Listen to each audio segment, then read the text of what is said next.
Alors, on va commencer la dernière section de cette présentation. C'est le dernier volet sur lequel je peux vous apporter mon appui. Donc, le premier volet, c'est le SWOT.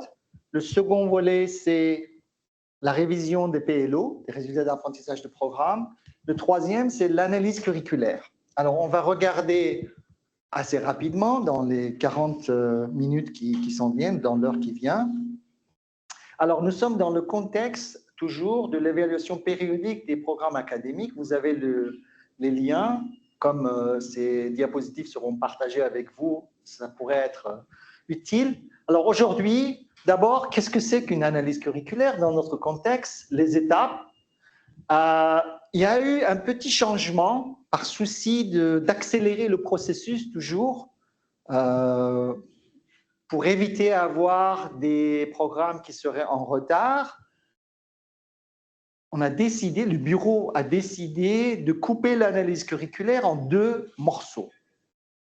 Un morceau que j'appelle analyse curriculaire rapide.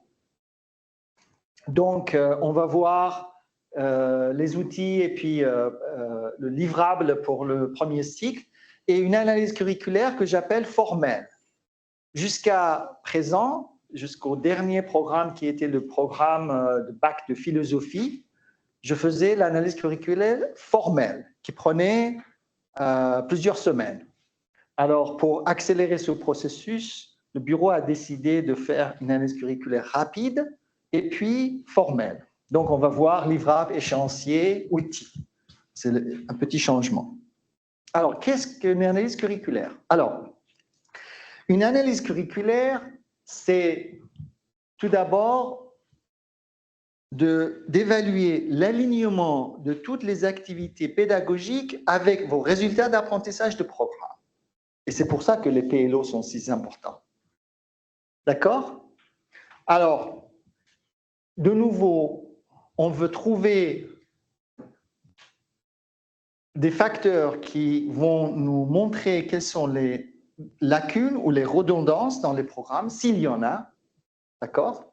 Et bien sûr, nourrir le plan d'action.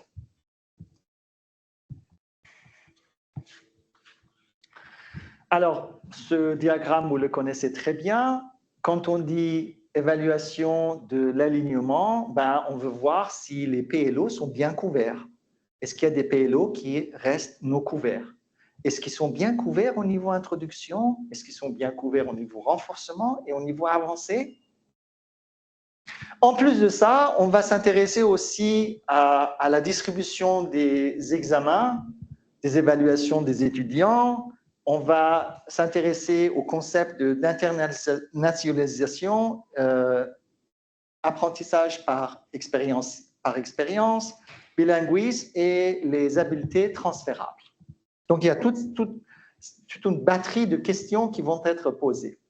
Alors, ça, c'est une autre manière de montrer la spirale. On s'attend à ce que les étudiants soient pris en charge au niveau introduction et ensuite on les amène, on renforce la matière et puis les amener au niveau avancé. Alors, de nouveau, qu'est-ce qu'on veut dire par niveau introduction, renforcement, avancé? Pour minimiser la diversité des interprétations, introductory students are working at a basic level with foundational elements, techniques or methodologies related to the PLOs. Donc, en quelque sorte, les étudiants sont très nouveaux et puis on leur donne le matériel de base. Renforcement, students are performing at an intermediate level. They already have the introductory skills and knowledge of the PLO and use it to evolve towards achieving greater competency. Donc, on renforce la matière. Avancer, c'est ce qu'on attend à la fin. C'est ce que les étudiants doivent être en mesure de démontrer à la fin au niveau de performance spécifiée pour le grade conféré. Alors, l'analyse curriculaire, on s'intéresse à la cohérence et à la rigueur dans ce processus. IRA, comment on le fait? Est-ce que c'est bien couvert par tous les cours? Est-ce que ce n'est pas trop couvert pour un PLO particulier? On a des cas de figure où on voit un PLO, il est très accentué, et puis un PLO qui manque, qui n'est pas couvert. Donc, l'analyse curriculaire, c'est un outil qui nous permettrait de voir evidence-based comment ça se passe. Alors, ici aussi, on a... Alors, je vais regarder avec vous les étapes de ce processus. Ça, c'est la nouvelle configuration, d'accord? Alors, on a stage 1, 2, 3, 4, 5. Et en ce qui concerne l'analyse curriculaire, moi, je suis ici, d'accord? Donc, stage 1 et stage 4, c'est moi. Alors, le résultat de stage 1 et stage 2, il va être dans le Final Assessment Report, qui, en principe, juin 2025, devrait être, en théorie, devrait être soumis, espérons-le. Ensuite, il y a un Progress Report, et c'est là où je viendrai faire l'analyse formelle curriculaire, qui va être soumis en juin 2028, donc dans 3 ans. Donc, vous voyez, l'avantage de cette approche de découper, c'est que la partie lourde de l'analyse curriculaire a été mise après votre rapport, comme ça pour accélérer un petit peu les choses. Et stage 5, c'est implement changes. Donc, les étapes dans lesquelles je suis impliqué personnellement sont les étapes 1 et 4. Les autres étapes, ce sont les étapes intermédiaires pour votre information, ce qui se passe.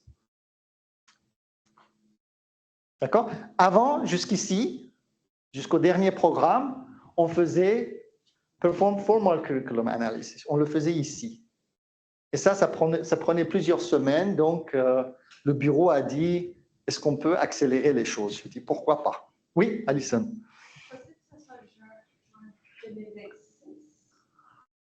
Dans les process feedback pour external evaluation, me semble que c'est à distance.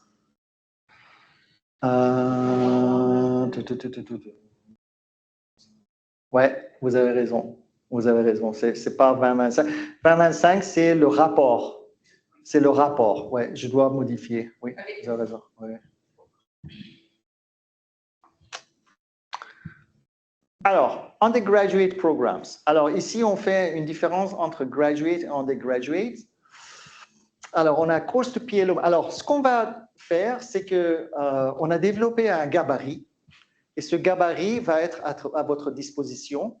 Et donc, il y a... Je vais vous le montrer, c'est plus facile comme ça.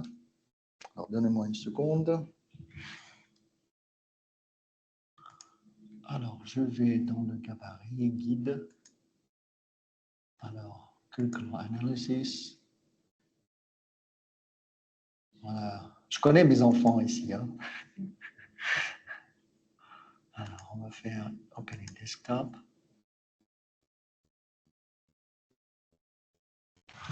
Voilà. Et puis, on va faire Full Screen Mode. Voilà. Donc, il y a les instructions ici à suivre. Alors, qu'est-ce qu'il faut faire, etc. Ça, c'est expliqué. Alors, tout ce qu'on a besoin de faire, c'est pour chaque cours. Alors, pour chaque cours, vous allez nominer un professeur ou une équipe de professeurs qui sont en charge de ce cours. Ça, c'est pour le premier cycle. Et donc, on va mettre le titre du cours ici. Et puis, alors, il y a pour l'instant 15 PLO, mais vous n'avez pas besoin d'utiliser les 15, vous pouvez éliminer. Donc, ça, c'est un gabarit que vous pouvez utiliser. Et puis, vous allez mettre I, R ou A dans chaque case. Donc, par exemple, disons que le cours suivant, c'est introduction à quelque chose. Et puis, le PLO 1, il va être I. D'accord? Et le PLO 2, peut-être, il va faire un petit peu du R, par exemple. D'accord? Et ici, donc, l'idée ici, c'est vraiment d'aller très, très vite et par l'entremise de ces I, R et A, créer cette cartographie pour pouvoir ensuite discuter s'il y a des changements à faire avant de faire l'analyse curriculaire formelle qui va se faire dans les années prochaines. Donc, tout ce qui est nécessaire à faire, c'est expliqué ici. Il faut identifier les cours. Alors, quand on dit identifier, un point qui est important. Bien sûr, if you need help, you can come here. Alors, pour un programme de premier cycle, on a des cours obligatoires et on a des cours optionnels et on a des cours au choix. Alors, comment il faut faire ici? Les cours obligatoires, ils doivent tous être dans la liste. Alors, pour les optionnels et pour le au choix, on vous encourage à identifier les cours les plus populaires parmi vos étudiants. Parce qu'on ne peut pas faire toutes les choses à la fois. Comment on va faire ça? Soit vous avez les informations, soit vous savez quels sont vos cours les plus populaires, soit on peut de nouveau demander de l'aide à IRP, Manon Desgroseilliers, qui a accès à toutes les banques de données. Par exemple, j'ai demandé à Manon justement pour le programme de philosophie, c'est frais dans la mémoire. Je lui ai dit, Manon, est-ce que tu peux nous donner quels sont les cours au choix qui ont été pris? Parce qu'ils en ont, hein, des cours optionnels et au choix. Ils ont 60 crédits qui ont été pris par des étudiants qui sont inscrits au Honors Bachelor in Philosophy. Donc, elle m'a donné une liste. Ah, il y a 10 étudiants qui ont pris ce cours, il y en a 3 qui ont pris ce cours, 1 qui ont pris ce cours, etc., etc. Elle a une liste, d'accord? Donc, nous, on a mis les cours qui sont les plus représentatifs de vos étudiants. C'est le mieux qu'on a trouvé. Oui. Parfois, dans les listes de cours optionnels, et certainement dans les cours de choix, il y a des cours qui relèvent d'une telle.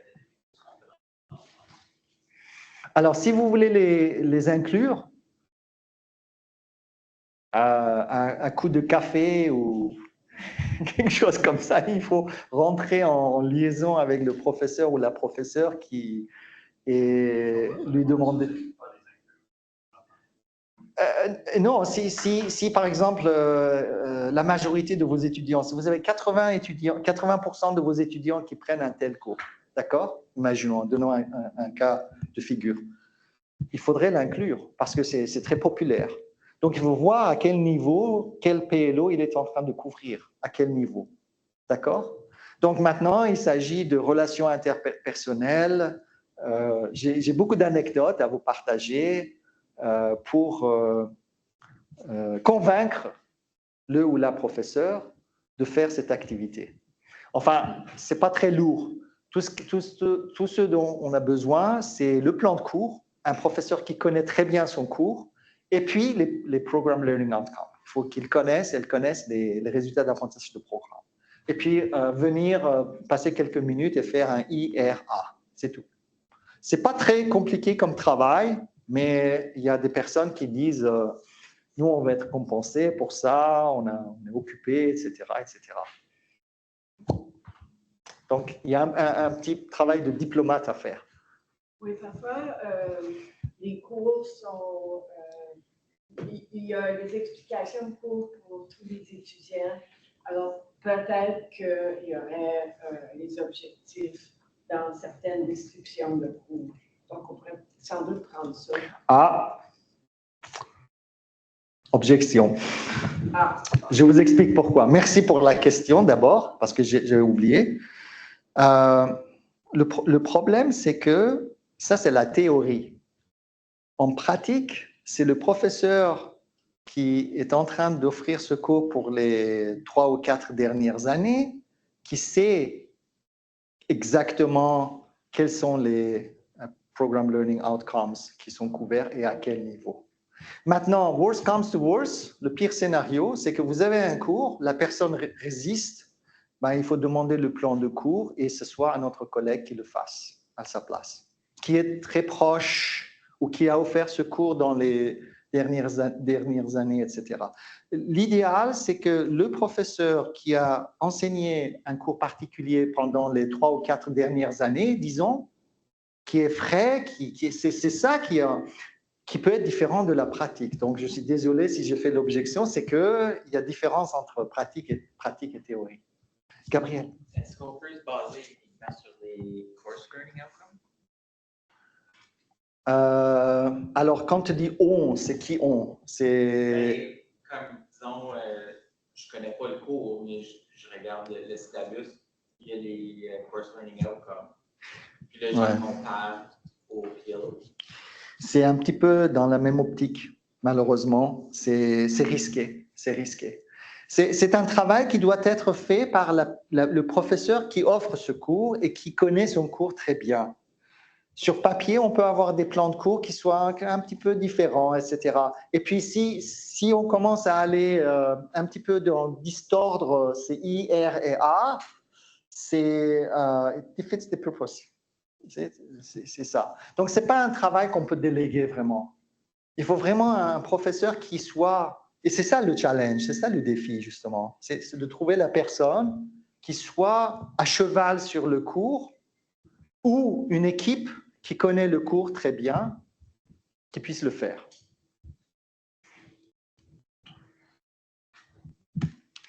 Donc ça, c'est pour les programmes de premier cycle.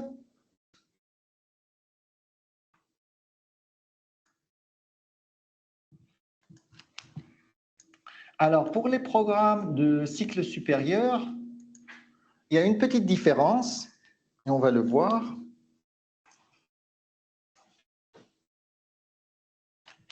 C'est que ici, on peut avoir du I, on peut avoir du I et du R, on peut avoir du R, on peut avoir du R et du A, et on peut avoir du A.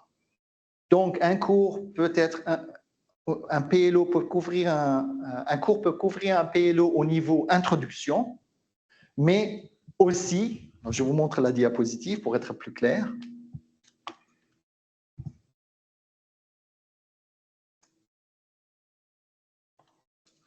Alors ça, c'est pour le premier cycle. Ouais, ça, c'est ce que je viens de vous expliquer. Voilà.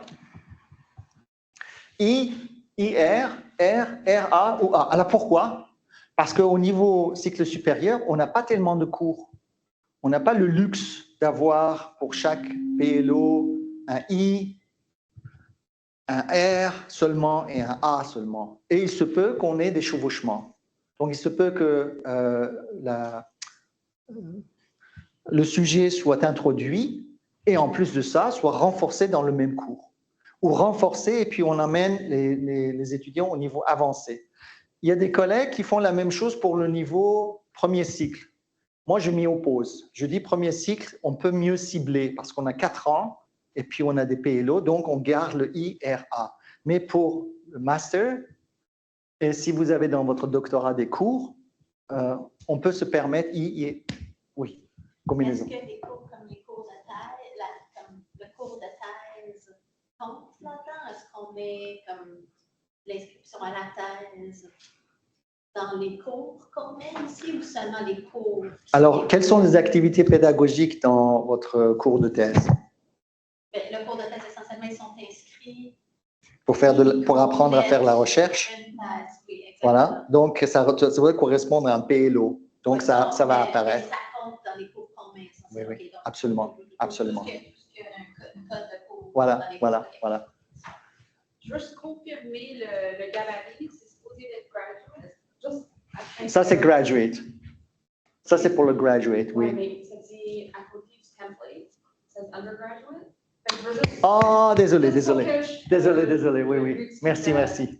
Oui. Ça, c'est graduate, merci. Ouais. Donc, la seule différence ici sur...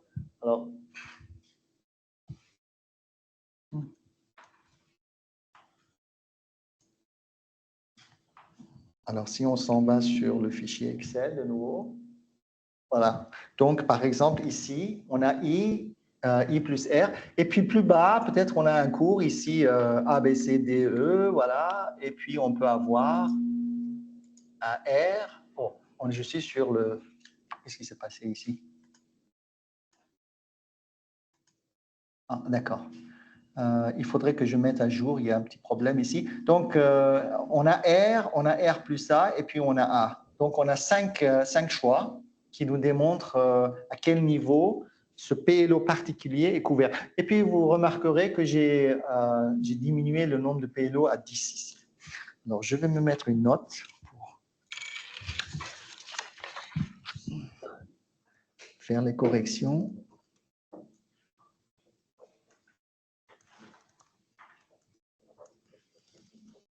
Voilà.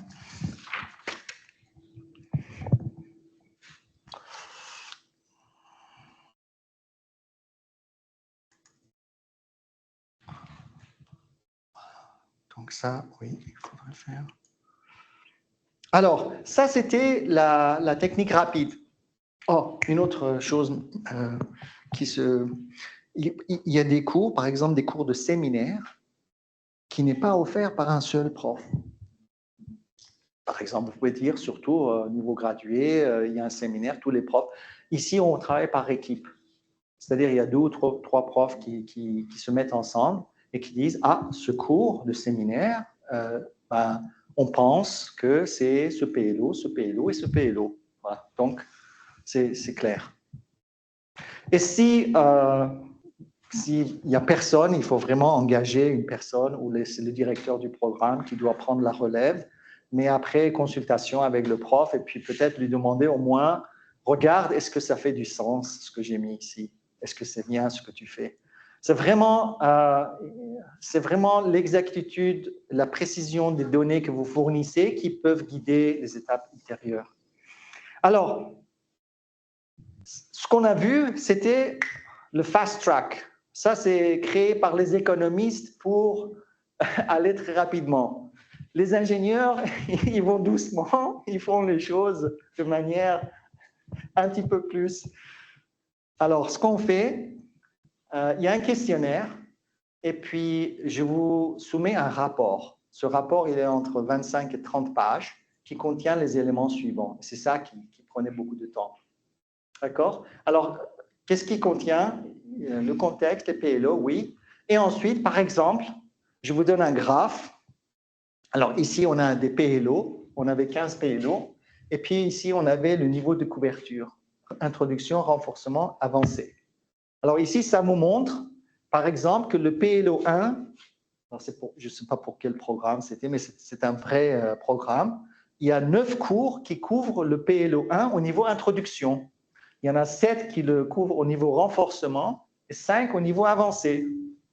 D'accord? Ça, c'est à comparer aux 2 minimums que j'avais dit.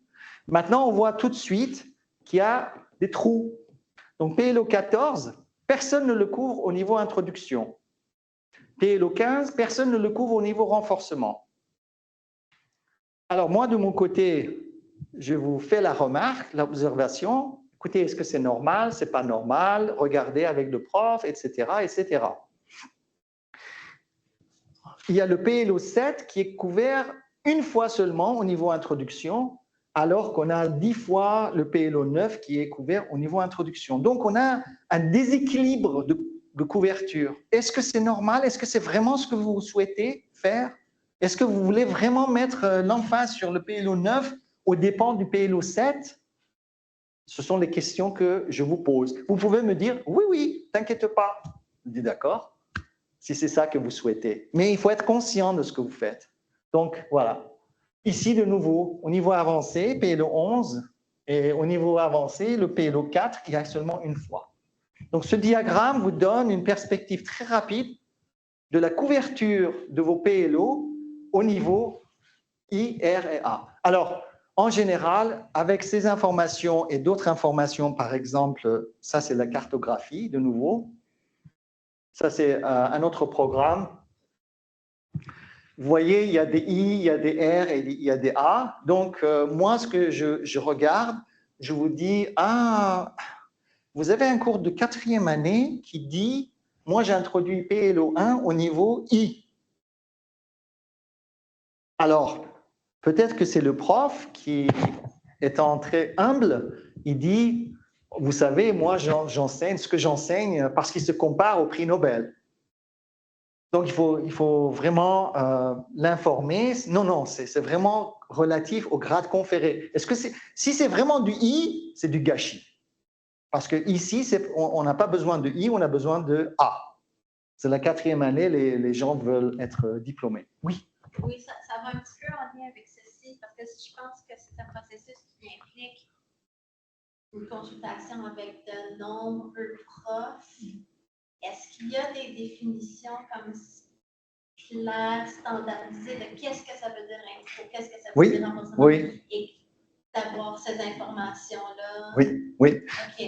Merci pour la question. Alors, en général, ce qu'on fait, ça, on l'a introduit l'année dernière et ça fonctionne à merveille. C'est-à-dire, jusqu'à l'année dernière, on donnait les définitions aux professeurs. Les définitions sont dans les questionnaires, d'accord? Il y a un questionnaire. Mais le problème, c'est que personne ne lit les instructions. Alors, ce qu'on a fait, et puis il fallait faire un chassé-croisé avec les professeurs, s'il te plaît, est-ce que tu peux aller? Alors, ce qu'on fait, on fait une séance ou 2 séances, c'est ce qu'on a fait avec Nicolas Moreau d'ailleurs, ça a fonctionné très très bien avec le département de philosophie aussi. Une séance ou 2 séances de 2 heures. Vous invitez tous les professeurs impliqués dans l'exercice, donc les professeurs qui sont censés fournir ces informations, et 10 minutes au début, je fais une présentation de l'outil et je leur explique c'est quoi les I, c'est quoi les R, c'est quoi les A. Et ça marche en merveille. Et puis, je reste en ligne. Donc, il y a un professeur qui continue et puis qui dit « Ah, qu'est-ce que tu veux dire par cette question ?» Prends le micro très rapidement, on explique et puis c'est fait. Alors, l'expérience prouve que les professeurs qui participent à cette séance, c'est 2 heures, c'est très, très vite fait, ils sont très soulagés, on l'a fait très bien, ce n'était pas frustrant. Ceux qui veulent le faire eux-mêmes, c'est une possibilité, mais attention aux frustrations parce qu'on ne comprend pas. Internationalisation, qu'est-ce que ça veut dire? Ça, etc. etc. Bon, ce n'est pas possible de mettre tout ce qu'on veut dans les instructions. Ça serait 3 pages, 4 pages. Donc, Et ça, donc, ça devrait être tous les profs qui donnent les cours. Qui sont impliqués dans votre liste. Vous vous rappelez la liste Excel? Alors, on est dans la formation, dans l'inscription formelle. Vous les avez identifiés, vous les invitez à cette rencontre. Oui, tous les profs. Alors, tous les profs impliqués dans l'analyse curriculaire. Ça, c'est pour le formel. Oui, ça c'est le formel. Oui. Et c'est pour ça qu'on a séparé, parce que ça c'était très lourd. Ensuite, on pose des questions. Alors, on pose des questions très précises sur la distribution, la pondération. Par exemple, ici, on voit la pondération de 5%, 10%, etc. Alors, ça veut dire qu'il y a 12 cours dans ce programme qui avaient une pondération de 5%. Il y en avait 19 avec des examens, des évaluations 10%, 15%, etc. Et à quoi ça sert?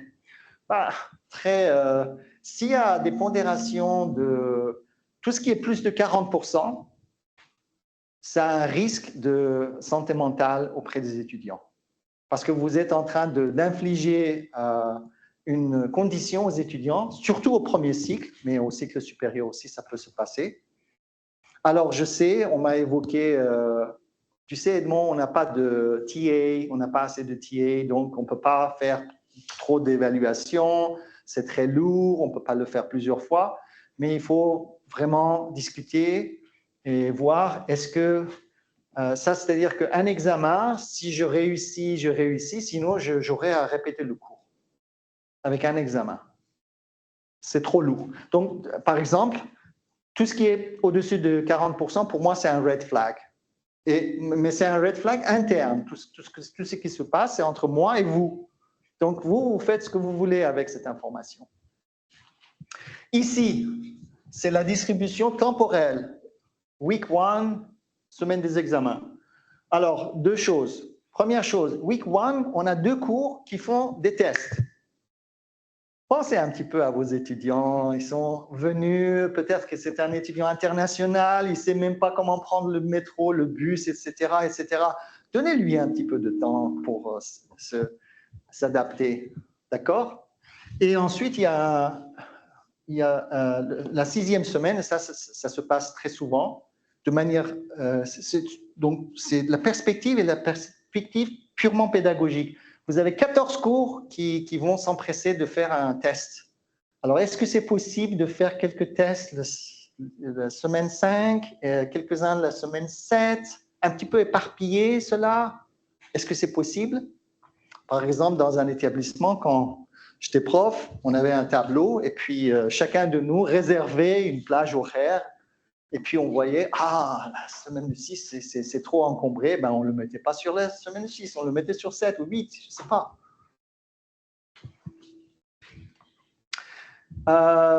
Ça, c'est les habiletés interpersonnelles.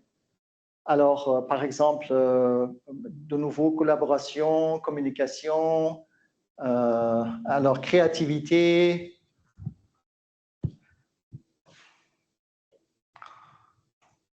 Ensuite, il y a un tableau récapitulatif qui va donner toutes ces informations.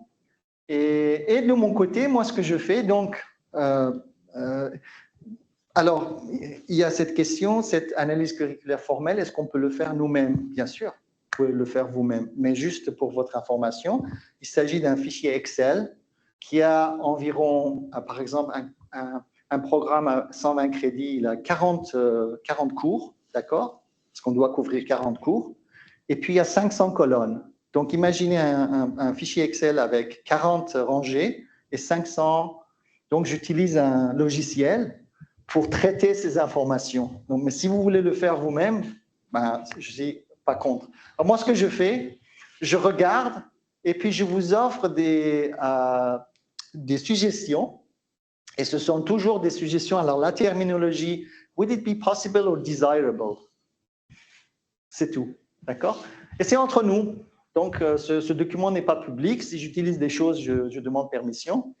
Et même les rétroactions des professeurs, parce qu'il y a une case où on demande la rétroaction. Alors, j'ai eu cette rétroaction disant, je ne savais pas qu'on a des PLO. Je ne savais pas que des PLO, ça existe. Donc, moi, j'envoie cette rétroaction aux unités académiques. Je dis, il faudrait faire un travail de dissémination d'informations parce qu'il faut que les professeurs soient au courant des programmes Learning Outcomes. Et les limitations, parce que ce document qui va être produit, je vais mettre en général beaucoup d'heures pour le développer, mais il y a des limitations. Par exemple, si on prend un autre choix de cours, dans les cours optionnels et au choix, si on change, on va avoir un résultat un petit peu différent. S'il y a d'autres profs qui seraient impliqués pour l'évaluation, le IRA, peut-être que ça serait différent. Donc, ce sont des limitations sur lesquelles on est conscient pour pouvoir mieux interpréter. Alors, le timeline, comment ça se présente? Alors, de nouveau, ça c'est moi, ça c'est vous. Alors ici, provide PLOs. Alors ça, on l'a déjà. Si on a fait la révision, on l'a déjà. Donc, provide list of courses. Alors, for optional courses, assistance available from institutional research and planning. Identify profs for each course. Ça, c'est l'étape numéro 1. Moi, de mon côté, je dois développer le questionnaire. Ensuite, vous testez le questionnaire. En général, ça, c'est assez facile. Il fonctionne. C'est bien. On n'a pas beaucoup de latitude ici. Ensuite, on fait la présentation. Alors, moi, je présente l'exercice, les définitions, tout ça de manière très sommaire. Et surtout, l'interface utilisateur aux professeurs, qui le font pour la première fois. Et les profs restent en ligne et le font. Alors, en général, parce qu'il y a des profs qui ont des cours, on ne peut pas, on le fait en 2 sessions. Alors, je fais 2 petites présentations de 10-15 minutes et ensuite, je reste en ligne pour 1 heure, 1h30 en muet. Et puis, s'il y a des questions, avec le directeur du programme, il y a toujours des professeurs qui ne vont pas se montrer lors des rencontres, donc on va leur donner des temps, mais ça peut durer, ça peut… Alors, il faudrait envoyer des rappels. Alors, moi, de mon côté, je vérifie que tous les cours sont rentrés. Alors, bien sûr, il y a des zillions de problématiques qui peuvent se passer. Il y a des profs qui changent leur avis, qui ont donné IRA, et puis ensuite ils disent non, j'ai réfléchi, je veux changer. Donc, tout ça, on peut le faire. Une fois que je peux fermer le questionnaire, je commence l'analyse. Et ensuite, je vous envoie un rapport.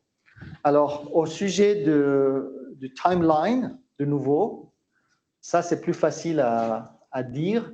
Ici, on a besoin de quelque chose comme 2 semaines pour développement du questionnaire.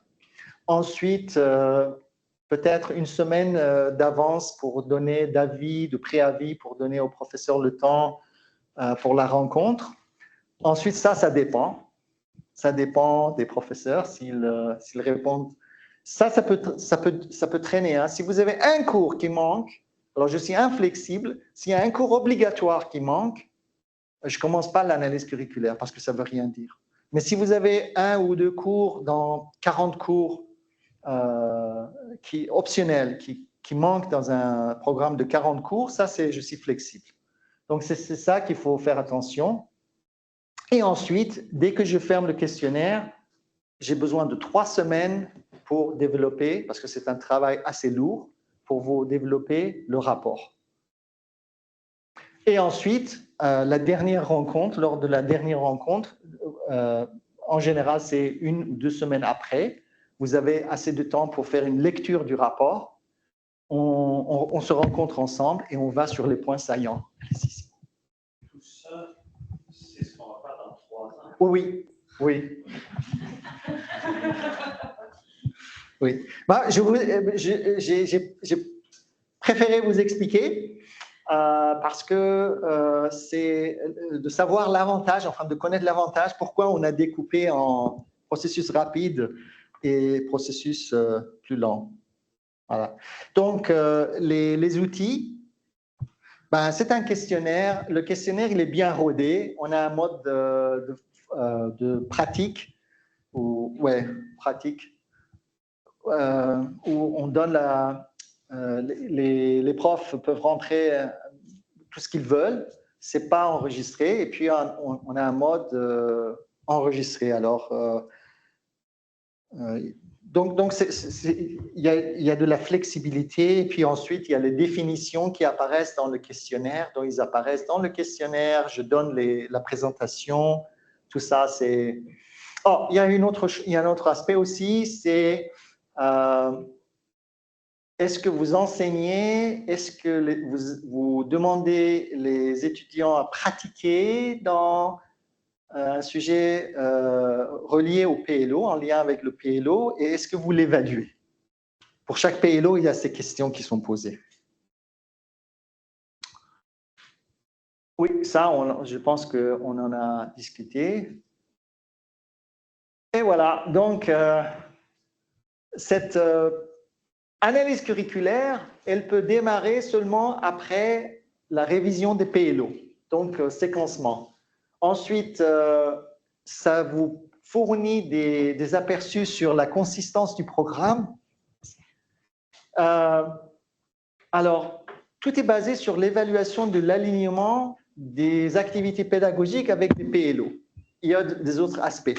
Donc, de nouveau, ça, il faut faire attention parce que j'ai entendu des directeurs dire à leurs profs, vous savez, on va faire l'analyse curriculaire, on va évaluer vos cours. Boum. La panique. Non, on ne peut pas évaluer des cours, on va évaluer l'alignement des cours avec les résultats d'apprentissage de programmes qui ont été révisés. Donc, si tout est aligné, ça me surprendrait. Il faudrait qu'il y ait quelque chose qui ne soit pas 100% aligné puisqu'on vient de les réviser. Alors, on a la filière rapide, la piste rapide et puis la piste formelle. Les observations que j'offre, c'est d'un point de vue pédagogique. Je ne me permets pas d'entrer dans la discipline, je ne saurais pas de toute façon. Et c'est tout à fait neutre. Et c'est ça l'avantage. Donc, ce sont des arguments que vous pouvez mettre de l'avant si ensuite vous voulez faire prendre des décisions. Alors, les critères de succès. D'abord, on a besoin de données précises. Il faut que les gens soient vraiment sérieux dans ce travail.